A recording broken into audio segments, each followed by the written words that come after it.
આખા દેશનો total 1500 metric million ton cargo import export થાય છે. એમાંથી ગઈ વખતે આ બંને પોર્ટમાંથી થઈને 350 metric million ton cargo handle કર્યો. 150 મેટ્રિક મિલિયન ટન કંડલાએ અચીવ કર્યું, 200 મેટ્રિક મિલિયન ટન મુન્દ્રાથી થયું. આપણે નાના પ્રશ્નો, નાના વેપારીના પ્રશ્નોથી કરીને મોટા ઇન્ડસ્ટ્રીઝના પ્રશ્નો સરકાર પાસે મૂક્યા છે. સરકારની કોઈ ક્યારેક કરવાની તૈયારી હોય, ક્યારેક મગજમાં ના બેસતું હોય તો મહેનત કરીને અહીંયા આપણા રાજકીય નેતાઓ જે ચૂંટાયેલા પ્રતિનિધિઓ છે એમનો સાહસ સહકાર લઈને રજૂઆત કરીને કરેલું છે. 4 કે 5 ઇન્ડસ્ટ્રીઓએ કચ્છમાં ઇન્વેસ્ટમેન્ટ કરવાનું પોસ્ટપોન કરી દીધું ડ્યુ ટુ કનેક્ટિવિટી.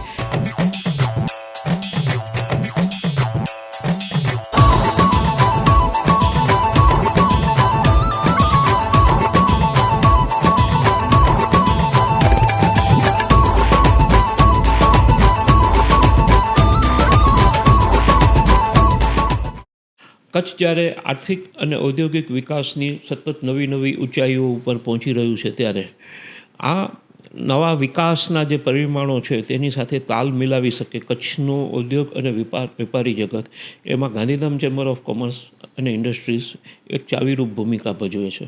સરકારના સાથેના સંકલન, લોકોના પ્રશ્નો અને એના વિકાસને લગતા મુદ્દામાં ગાંધીધામ ચેમ્બર છે એ છેલ્લા 7 દાયકાથી વધુ સમયથી કાર્યરત છે અને રાજ્યની જે અગ્રગણ્ય ચેમ્બર ઓફ કોમર્સીસ છે એમાં એમનું સ્થાન ધરાવે છે. આપણી સાથે ચેમ્બરના કચ્છી પ્રમુખ મહેશભાઈ પૂજ ઉપસ્થિત છે. તેઓ પોતે પણ એક ઉદ્યોગપતિ છે અને ઉદ્યોગના પ્રશ્નો, વેપારના પ્રશ્નોથી બરોબર જાણે છે. ચેમ્બરના પ્રમુખ તરીકે આપણે તેમની સાથે આ મુદ્દે વાત કરીશું. મહેશભાઈ, કચ્છ મિત્ર 360 ડિગ્રીના પોડકાસ્ટમાં સ્ટુડિયોમાં આપનું સ્વાગત છે.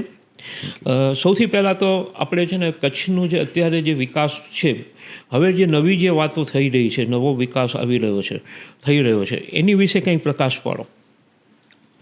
સૌથી પ્રથમ તો હું આપે અહીં મને બોલાવ્યા એના માટે હું ગાંધીધામ ચેમ્બર વતીથી, બધા વેપારી વતીથી કચ્છ મિત્ર પોડકાસ્ટ 360નો આભાર માનું છું. અને આપણે જે વાત કરી જેમ ગાંધીધામ ચેમ્બર ઓફ કોમર્સ, તો ગાંધીધામ ચેમ્બર ઓફ કોમર્સ છેલ્લા લગભગ 74 વર્ષથી ખૂબ જ સારી ભૂમિકાઓમાં કામ કરી રહ્યું છે. આવનારા ટાઈમને કચ્છની વાત કરીએ નિખિલભાઈ, તો જે રીતના આદરણીય પ્રધાનમંત્રી શ્રી નરેન્દ્રભાઈ મોદી સાહેબને એક એમ કહીએ કે એમના હૃદયમાં વસેલો જિલ્લો છે ને, જ્યારે મુખ્યમંત્રી હતા ત્યારે પણ કહેતા હતા કે કચ્છમાં ખૂબ વિપુલ તકો આવેલી છે ટુરિઝમથી કરીને ઇન્ડસ્ટ્રીઝની તમામ. ત્યારે થોડું એવું લાગતું હતું કે કદાચ કે છે એટલું નહીં હોય, પણ જ્યારે એનો વિકાસ થતો આપણે જોયો એમાં કચ્છને આપણે ઘણું આગળ જોઈ રહ્યા છીએ. અને હજી પણ આવનાર તકોની વાત કરીએ તો જેમ આપણે સૌ જાણીએ છીએ એ રીતે કે 2011-12માં આપણે 2 ટ્રિલિયન ઇકોનોમી ઉપર હતા. 2024-25માં આપણે લગભગ 4 ટ્રિલિયન ઇકોનોમી ઉપર આવ્યા. તો આજ તમે વિચાર કરો કે ભારત આઝાદ થયું 1947થી કરી અને લગભગ 2011 સુધીના એ 65 વર્ષ તમે ગણો તો 65 વર્ષમાં 2 ટ્રિલિયન ઇકોનોમી થયું. એ 65થી 75 વર્ષ આપણા ભારતના આઝાદીના ગણીએ તો એમાં એટલું ને એટલું જે 65 વર્ષમાં જે ગ્રોથ થયો હતો એ જ ગ્રોથ આપણે નેક્સ્ટ 10 વર્ષમાં જોયો. અને હવે જે રીતની ઇકોનોમી ચાલી રહી છે, જે રીતનો ગવર્મેન્ટનો જે 6.5 કે 7% જીડીપીના ગ્રોથથી જે ઇન્ડિયાનો ભારતનો વિકાસ થઈ રહ્યો છે, એમાં લગભગ એવું લાગે છે કે 2028-29 કે 2030 સુધી કદાચ આપણે 28-29 સુધી 5 ટ્રિલિયન અને 32-33 સુધી 6 ટ્રિલિયન ઇકોનોમી સુધી પણ પહોંચીએ. એનો મતલબ એ થયો કે જે 65 વર્ષમાં જે 2 ટ્રિલિયન, 65થી 75 વર્ષે બીજી 2 ટ્રિલિયન વધીને હવેના 6 વર્ષમાં બીજી 2 ટ્રિલિયન ઇકોનોમી વધવાના ચાન્સીસ લાગી રહ્યા છે. તો આ જે ઇકોનોમી વધશે એનો સૌથી મોટો ફાયદો મારી દ્રષ્ટિએ જોવું તો 1 કે 2 સ્ટેટને થોડો વધુ મળશે. કારણ કે ભૌગોલિક દ્રષ્ટિએ જુઓ તો આજે ગુજરાત છે એ 1600 કિલોમીટરનો આપણા પાસે દરિયા કિનારો છે. એવું જ મહારાષ્ટ્રનો પણ સારો વિકાસ છે. પણ ગુજરાતનો સ્પેશિયલ એટલા માટે કહીશ કે ગુજરાત અમુક વસ્તુનો આપ જુઓ તો હબ બની ગયું છે. આપ સેમી કન્ડક્ટરનું લઈએ તો આવનાર ટાઈમમાં જે ચીપનું જે મોટામાં મોટું પ્રોડક્શન છે એ કદાચ લગભગ એકાદ બીજા સ્ટેટમાં થશે, પણ ગુજરાતમાં પણ એનો મહત્ત્વનો ફાળો હશે. પછી આપણે ઇલેક્ટ્રોલાઇઝર લઈએ, જે ગ્રીન હાઇડ્રોજન માટે જે મહત્ત્વનો પાર્ટ છે, ગ્રીન હાઇડ્રોજનની જે મેઇન આપણે કહી શકીએ પાર્ટ છે, ઇલેક્ટ્રોલાઇઝરનું પણ અહીંયા પ્રોડક્શન થઈ રહ્યું છે.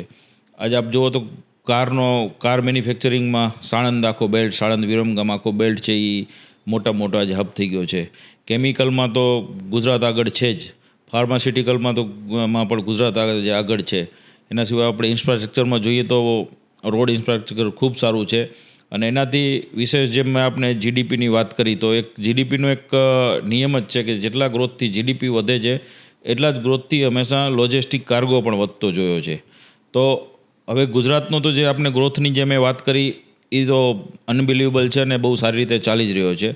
પણ હવે કચ્છ ઉપર આવીએ તો કચ્છમાં પણ મને લાગી રહ્યું છે કે આવનાર ટાઈમમાં આવનાર 5 વર્ષ જે કહીએ કે આપણે 5 થી 7 વર્ષ ભારતમાં સારો ચાન્સ ગુજરાતમાં છે ને હું એમ કહી શકું કે ગુજરાતમાં પણ સૌથી સારો ચાન્સ મને અત્યારે કચ્છમાં દેખાઈ રહ્યો છે.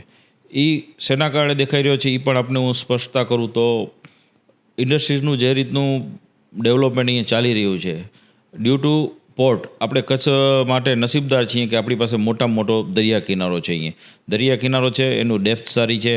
જેમ અદાણી મુન્દ્રા અદાણી પોર્ટ અને કાંડલા પોર્ટ, એ 2 પોર્ટ અત્યારે ખૂબ સારું કામ કરી રહ્યા છે. આપણે સૌ જાણીએ છીએ કે આખા દેશનો total 1500 metric million ton cargo import export થાય છે.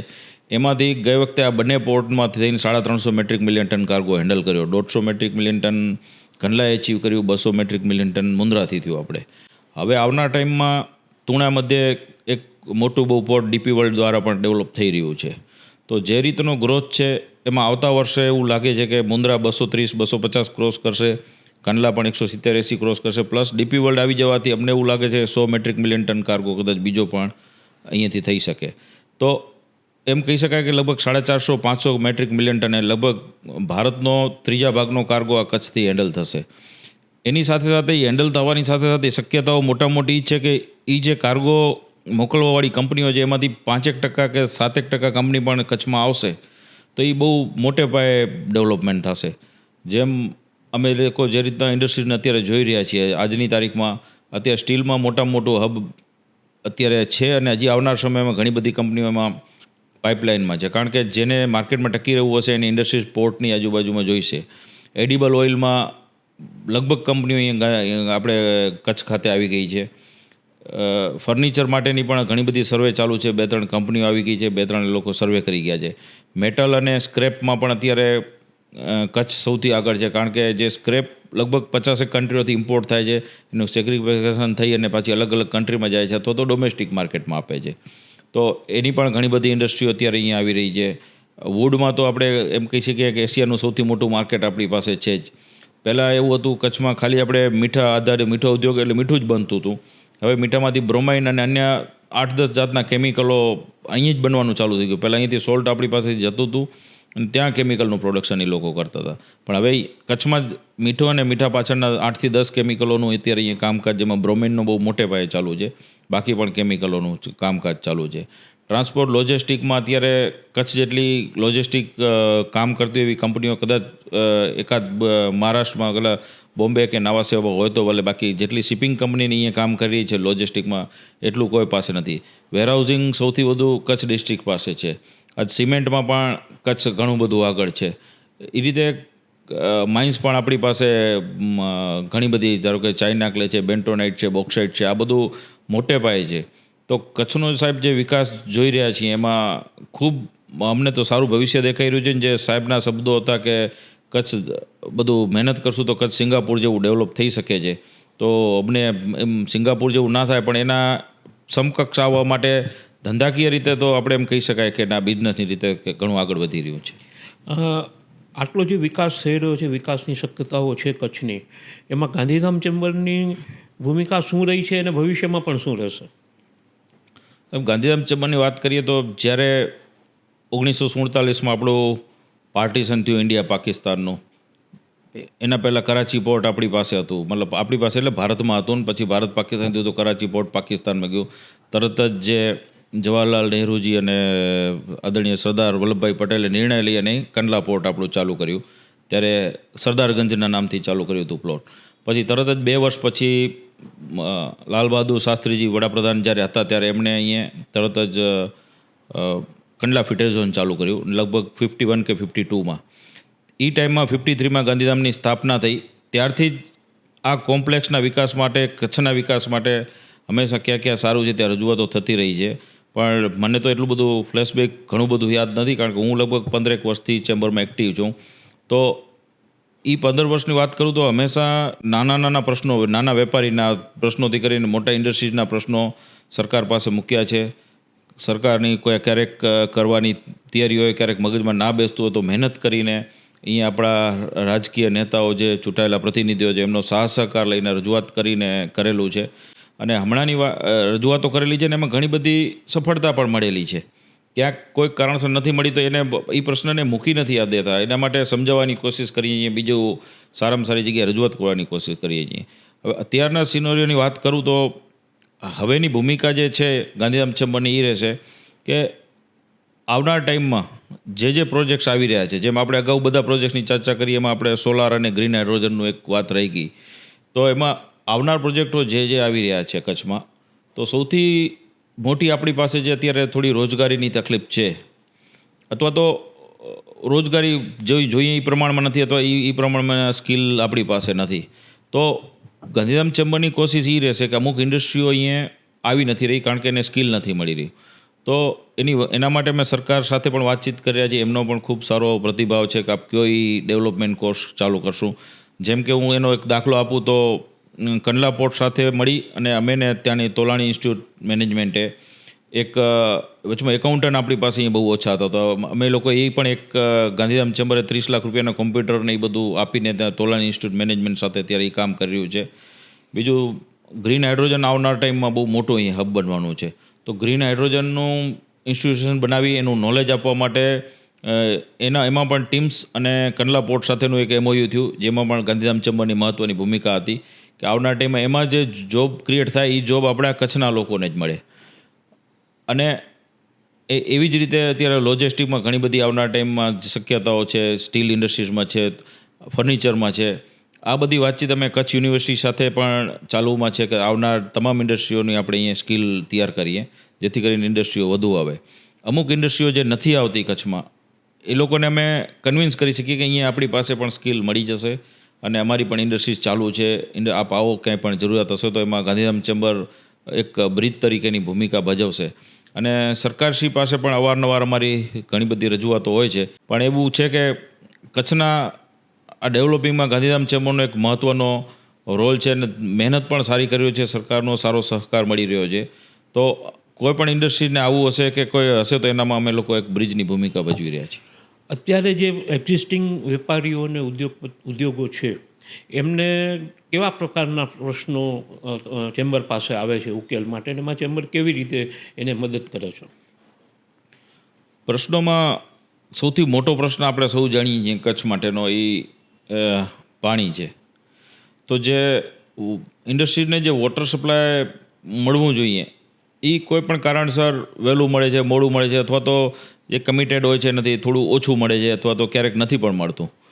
તો આ બાબતમાં થોડું સરકારશ્રીને મેં રજૂઆત પણ કરેલી છે અને એમની પણ પૂરી કોશિશ ચાલુ છે કે પૂરું મળી શકે પાણી, પણ કોઈ કારણસર નથી થતું. તો એક મોટો એક પ્રશ્ન હોય છે અત્યારે એક ઇન્ડસ્ટ્રીઝને પાણીનો છે. બીજો પ્રશ્ન મોટામાં મોટો હોય છે ઇલેક્ટ્રિસિટીનો હોય છે, પણ એ હજી મોસ્ટ ઓફ અત્યારે શોર્ટ આઉટ થઈ ગયો છે. પછી ઘણી વખત ટ્રીપ થઈ જાય છે કે એક દિવસ સુધી નથી હોતી લાઇટ, પણ એમાં અત્યારે ઘણું બધું ઇમ્પ્રુવમેન્ટ આવી ગયું છે એમ કહી શકીએ. ત્રીજો પ્રશ્ન સ્કિલ માટેનો સૌથી મોટામાં મોટો હોય છે કે અહીંયા સ્કિલ સ્ટાફ અવેલેબલ નથી, એટલે એમને શું કરવું પડે છે કે બરોડા, અમદાવાદ કે બારે ક્યાંયથી લઈને અહીંયા સ્ટે કરાવવો પડે, એટલે એ કંપનીની કેપેક્સ વધી જાય છે. ઇન્ડસ્ટ્રીઝવાળાનો આ પ્રશ્ન આવે છે કે અમારે એમના માટે તરત મકાન લેવું પડે છે કે કોલોની બનાવવી પડે છે, એટલે એમણે વિચાર્યું હોય એના કરતાં પછી આ રેસિડન્સમાં એમાં એમને પૈસા લગાડવા પડે, જેથી કરીને એમની કેપેક્સ વધી જાય છે. અને ચોથું કહું અથવા તો એમ કહી શકીએ કે આ પ્રથમ જ છે, સૌથી મોટી પ્રોબ્લેમ જે લોકો આવીને કહેતા હોય છે એ કચ્છ માટે કહી શકો કે સૌથી મોટી પ્રોબ્લેમ કનેક્ટિવિટી છે. આજ કોઈ પણ સારા ઇન્ડસ્ટ્રીયલિસ્ટને અમદાવાદથી અહીં આવવું છે તો એ 6.5 કલાક ભુજ ગાંધીધામ પહોંચતા લાગે, ભુજ પહોંચતા 7 કલાક 6.5 કલાક લાગી જાય છે. અને મેં આપને વાત કરી હતી અહીંયાના બધા બિઝનેસ જે છે એ બધા પોર્ટ કનેક્ટિંગ છે, તો મુન્દ્રા પહોંચવું હોય તો એને 7 કલાક 6.5 કલાક લાગી જાય છે. તો એમાં ઘણી બધી ઇન્ડસ્ટ્રીઓ, અમારા ચેમ્બરનો જ પોતાનો જ અનુભવ છે કે 4 કે 5 ઇન્ડસ્ટ્રીઓએ કચ્છમાં ઇન્વેસ્ટમેન્ટ કરવાનું પોસ્ટપોન કરી દીધું ડ્યુ ટુ કનેક્ટિવિટી. એરપોર્ટ મતલબ પ્લેન કનેક્ટિવિટી નથી આપણી કારણ કે ગાંધીધામ પાસે જે એરપોર્ટ છે એ નાનું છે, એમાં નાના પ્લેન આવે છે, પણ કમનસીબે એમાં ફક્ત એક જ પ્લેન અત્યારે ચાલુ છે. એ 4 કે 5 દિવસ આવે છે. એ એકદમ ઇરેગ્યુલર પ્લેન છે કે જેના ભરોસે કાંઈ પણ ના થઈ શકે. સ્પાઇસ જેટનું ભુજથી સાહેબ અમદાવાદનું પ્લેન ચાલુ હતું. 2 બોમ્બેના પણ થઈ ગયા હતા. 1 જુલાઈથી બોમ્બેનું બંધ થઈ ગયું. ભુજનું દિલ્હીનું લગભગ હોય ચાલુ રહે છે, ક્યારેક બંધ રહે છે, એ ટાઈપનું છે. અને અમદાવાદનું કનેક્ટિવિટી પૂરી થઈ ગઈ છે. તો સાહેબ આજે એર કનેક્ટિવિટીનો પ્રોબ્લેમ દરેક ઇન્ડસ્ટ્રીયાલિસ્ટનો સૌથી મોટો પ્રોબ્લેમ એ જ છે કે એર કનેક્ટિવિટીનો છે કે અમે અમદાવાદથી દિલ્હીથી દુબઈથી કામ પતાવીને 1.5 દિવસમાં આવી જઈએ છીએ. કચ્છ અમારે આવવું હોય તો 2-2.5 દિવસનો પ્રોગ્રામ કરવો પડે, ત્યારે અમે લોકો આવી શકીએ છીએ. એટલે એર કનેક્ટિવિટીના કારણે અમુક ઇન્ડસ્ટ્રીયલિસ્ટો ના છૂટકે આવવું પડે એટલા માટે કચ્છ આવ્યા છે. અમુક જણ જેની પાસે બીજો કોઈ ઓપ્શન હતો એ લોકોએ કેન્સલ કરી અને બરોડાની આજુબાજુ પણ 1 કે 2 ઇન્ડસ્ટ્રીઝની એ લોકોએ જમીન લીધી કે એર કનેક્ટિવિટી ન હોવાના કારણે. તો મારી એ પણ છે કે એર કનેક્ટિવિટી એક સૌથી અત્યારે મોટો પ્રોબ્લેમ છે. આની આ પ્રશ્નના ઉકેલ માટે ચેમ્બર કેવી રીતે કોઈ જગ્યાએ સક્રિય રીતે વાત કરી રહી છે, રજૂઆત કરી રહી છે, અને કેવો રિસ્પોન્સ છે? એના માટે અમે લોકો લગભગ દરેક કંપનીનો, ઇન્ડિગો, સ્પાઇસજેટ, એર ઇન્ડિયા અને બીજી પણ એરલાઇન્સ કંપની, જેમ અહીંયા સ્ટાર એર ચાલતી હતી, સંજય ઘોડાવત સાહેબની કંપની જે છે, દરેકનો અમે લોકોએ કોન્ટેક્ટ કર્યો. પણ ગાંધીધામ માટે ત્યાં આપણે નાનું પ્લેન જોઈએ તો નાના પ્લેન બહુ લિમિટેડ છે. તો કોશિશ તો અમારી પણ ખૂબ ચાલુ છે. અમે લોકોએ સાંસદશ્રીને વાત કરી, સાંસદશ્રીએ પણ ખૂબ હકારાત્મક અભિપ્રાય આપીને એમણે પણ વાત કરેલી છે. પણ હજી સુધી બીજું કોઈ પરિણામ આવ્યું નથી, કોઈ પણ પ્લેન ચાલુ નથી થઈ શક્યું. એના માટે સાંસદશ્રીએ પણ ડાયરેક્ટ કંપનીથી પણ વાત કરેલી હતી અને કંપનીએ પણ સારો જવાબ આપ્યો હતો કે અમને તરતમાં જ્યારે પણ અમારી પાસે થશે ફેસિલિટી તો અમે લોકો સ્ટાર્ટ જલ્દીથી જલ્દી ગાંધીધામ એરપોર્ટથી અમે ચાલુ કરવા માંગીએ છીએ અમારી સર્વિસ. અને ખાસ કરીને ઇન્ડિગોનું ઘણું બધું પોઝિટિવ એટીટ્યૂડ હતો એમાં. એ લોકો ત્યાં 4 ટ્રીપ ચાલુ કરવા માંગતા હતા. તો આમાં હું પણ હજી પણ બધું એ કહીશ કે બધા સાથે મળીને આમાં સહકાર કરશું. જો એર કનેક્ટિવિટી આવશે તો કચ્છને બહુ જ મોટો ફાયદો થઈ શકે એવું છે. આજે આપણે ગાંધીધામ ચેમ્બર છે એ રોજબરોજ કેવા સવાલો વેપારીઓને મદદ કરે છે, અને બીજું તમારું જે ઇન્ફ્રાસ્ટ્રક્ચર છે એ વેપાર અને ઉદ્યોગને એમની જે કામગીરીમાં કેવી રીતે હેલ્પફુલ થાય છે? ગાંધીધામ ચેમ્બરમાં સાહેબ જરાક અમારી એની કામની વાત કરું આપને તો ડેઇલી લગભગ 4 થી 6 અમે લોકો 4 થી 6 કે પછી 7 પણ વાગી શકે અમે દરેક ઓફિસ બેરર્સ ત્યાં હાજર જ હોઈએ છીએ. અને નાના વેપારીનો કોઈ નાનો પ્રશ્ન પણ આવે તો એને પણ અમે હેલ્પફુલ થઈએ છીએ. મોટા વેપારીનો કંઈ મોટો પ્રશ્ન હોય તો પણ હેલ્પફુલ થઈએ છીએ. રોજબરોજના પ્રશ્નોમાં એ લોકો આવે છે. જો શક્ય હોય તો ડાયરેક્ટ ઓફિસરથી પણ અમે જે પણ અધિકારીશ્રી હોય એમનાથી પણ વાત કરીએ, રજૂઆત કરીએ છીએ. ત્યાં પણ શોર્ટ આઉટ થાય. જરૂરિયાત લાગે તો કોઈ એવો મેજર પ્રશ્ન હોય તો અમારા ચેમ્બરના કોઈ પદાધિકારીમાંથી 1 જણ સાથે જઈને અમે રજૂઆત માટે પણ કરતા હોઈએ છીએ. જરૂર પડે તો અમે આપણા ચૂંટાયેલા પ્રતિનિધિ છે, ધારાસભ્યશ્રી, સાંસદ સભ્યશ્રી, એમને પણ અમે કહીએ છીએ તો એમના તરફથી પણ અમે મદદ લઈએ છીએ. અને જ્યાં જેવી રીતે જરૂરિયાત આવે પ્રશ્નોની, નાના દુકાનદારને પણ ઘણી વખત પ્રોબ્લેમ કોઈ થઈ જાય છે, મોટા વેપારીને પણ થઈ જાય, તો દરેક જગ્યાએ ચેમ્બર હંમેશા એમની સાથે રહે છે. દરેક વેપારીને પણ એક ચેમ્બર પ્રત્યે એવી લાગણી છે કે આ મારે કંઈક પ્રોબ્લેમ આવ્યો છે, લાવો હું ચેમ્બરમાં જઈને વાત કરું તો સોર્ટ આઉટ થશે. ને એમ આપણે કહી શકું કે ચેમ્બરની એકતાથી, ગાંધીધામના વેપારીઓની એકતાથી મહદઅંશે એમાં 70-80% અમને લગભગ લોકોને સફળતા મળતી હોય છે. એમાં કોઈ કારણસર અમુક પ્રશ્નો રહી જાય છે તો એ લાંબા થઈ જાય અથવા તો કોઈ કારણસર યોગ્ય પણ નથી હોતા તો એનું નથી સોર્ટ આઉટ કરી શકતા. હવે ખાલી એક જ સવાલ રહીએ છીએ કે આપણે એકતાની વાત કરીએ. કચ્છ તો એટલો મોટો વ્યાપક વિસ્તાર છે અને અલગ અલગ નાના મોટા સંગઠનો, વેપારી મંડળો બધા કામ કરે છે. એ બધા વચ્ચે સંકલન સાધી અને એક બનીને કંઈક ઊભું કરવા માટે ચેમ્બર સક્ષમ છે, પણ ચેમ્બર એની માટે કોઈ વિચાર કર્યો છે ખરો? ચેમ્બર અગાઉ પણ એક વખત જ્યારે મને યાદ છે કે અમારે એમ કહી શકું કે ગાંધીધામના ફાઉન્ડર હતા ચેમ્બર ઓફ કોમર્સના હીરાલાલભાઈ પારેખ, તો એમણે ત્યારે પણ મિટિંગ થઈ હતી, ત્યારે પણ હું કમિટીનો સભ્ય હતો. કચ્છ ચેમ્બર બનાવ્યું હતું આપણે આખું, જેમાં બધી ગાંધીધામની ચેમ્બર, માંડવી, મુન્દ્રા, ભચાઉ, રાપર અને ભુજથી પણ હતા અને તમામ અંજારની પણ હતી. બધાની એક મિટિંગ થઈ હતી. કચ્છ ચેમ્બર ઓફ કોમર્સ એક મંચ પણ બનાવ્યું હતું. તો ત્યારે એક વખત થયું હતું પણ પછી કોઈ શરૂઆત થઈ શકી નથી. પણ આજ જ્યારે આપણે પૂછ્યું છે ત્યારે ગાંધીધામ ચેમ્બર એના માટે હંમેશા તૈયાર જ છે.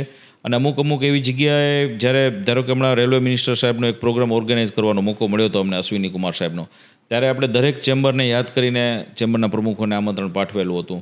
હમણાં રેલવેના ઓફિસરો પણ આવ્યા હતા જે બોમ્બેથી અધિકારીશ્રી, ત્યારે પણ આપણે ખાસ આમંત્રણ પાઠવ્યું હતું. માંડવીથી આપણા ચેમ્બરના મિત્રો પણ આવ્યા હતા, જે આપણી રેલવેને માંડવી સુધી આગળ બ્રોડગેજને લંબાવવાની વાત હતી, કચ્છ એક્સપ્રેસને ત્યાં સુધી લઈ જવાની વાત હતી, એ બધી રજૂઆતો આપણે કરેલી હતી. એના સિવાય પણ ગાંધીધામ ચેમ્બરનો જે રજૂઆત આપ જોશો તો અમે ઇન્ડસ્ટ્રીયલ જે ડેવલપમેન્ટની આપણે વાત કરી તો ઓલ ઓવર કચ્છનું ડેવલપમેન્ટ થાય એવા પ્રશ્નોને જ અમે લઈ જઈએ. ક્યારે એવો નથી હોતો કે ના આ ગાંધીધામને મળી જવું જોઈએ, બીજી જગ્યાએ ના મળવું જોઈએ, એવો કોઈ ક્યારે રજૂઆત જ નથી. કારણ કે કચ્છ એક છે ને કચ્છ જે રીતના ડેવલપ થશે એનો બધો ફાયદો દરેકને મળશે. ભુજને મળશે, ગાંધીધામને મળશે, ભચાઉને મળશે, અંજાર, બધી જગ્યાએ, માંડવી, મુન્દ્રા, બધી જગ્યાએ મળશે ફાયદો.